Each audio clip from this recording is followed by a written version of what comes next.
दर्द की हकीकत और पुकार का सफर। अस्सलामु अलैकुम, लाइफ लर्निंग्स में खुश आमदीद। आज की इस वीडियो में हम इस बात पर गौर करेंगे कि हमारी जिंदगी में आने वाली तकलीफें और दुख दरअसल हमें तबाह करने के लिए नहीं बल्कि हमें बनाने के लिए आते हैं। इस गुफ्तगू की बुनियाद जलाल अल-दीन रूम का वो कौल है जिसमें वो फरमाते हैं कि जब अल्लाह किसी से मोहब्बत करता है तो इसे तकलीफ में मुब्तला कर देता है ताकि इसकी आजिज़ी को सुने। ये एक ऐसा फलसफा है जो तकलीफ को अजाब के बजाय अल्लाह की तवज्जो करार देता है। रोम के नजदीक दर्द और जारी के साथ की गई दुआ ही इश्क का वो हकीकी नतीजा है जो इंसान को इसके खालिक के करीब कर देता है। अक्सर इंसान दुख के इब्तिदाई मराहिल में घट घट कर रोता है। ये कैफियत फितरी है क्योंकि इसे समझ नहीं आ रहा होता कि ये दुख क्यों आया।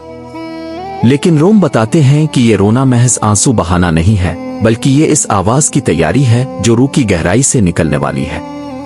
जब इंसान शिद्दत दर्द में बेबस होकर पुकारता है, ए मददगार ए मुईन, तो ये पुकार आसमान के पर्दे चाक कर देती है।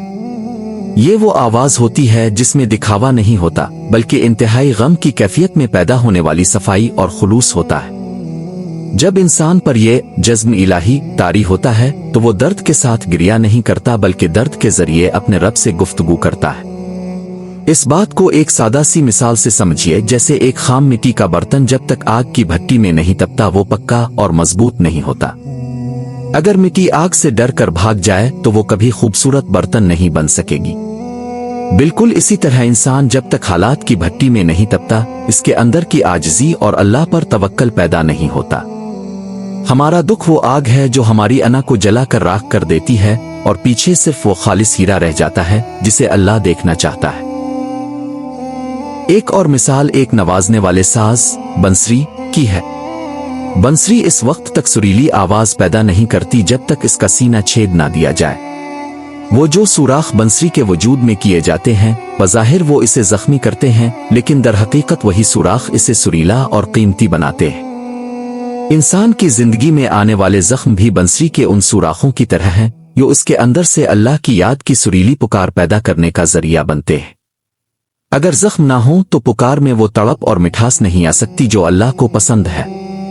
रोम हमें ये समझाते हैं कि जब तुम तकलीफ में हो तो ये मत कहो कि अल्लाह मुझसे नाराज है, बल्कि ये समझो कि इसने तुम्हें अपने साथ मुकालमे के लिए चुना है। वो तुम्हारी इस आजिज़ी और लजाजत को सुनना चाहता है जो खुशी के दिनों में कहीं गुम हो गई थी। जब इंसान खुश होता है तो वो अक्सर अपनी जात के खुमार में रहता है, लेकिन दुख इसे वापस इसकी औकात याद दिलाता है और यही वो मकाम है जहां से मरिफत का सफर शुरू होता है। दर्द इंसान को इस मकाम पर ले आता है जहां ए खत्म हो जाती है और सिर्फ वो बाकी रह जाता है। आखिर में ये याद रखिए कि अल्लाह की मोहब्बत का अंदाज हमारी अक्ल से बालातर है। वो तकलीफ देकर हमें तोड़ता नहीं बल्कि जोड़ता है। वो चाहता है कि हम उसकी तरफ रुजू करें और जान लें कि इसके सिवा कोई मददगार नहीं है।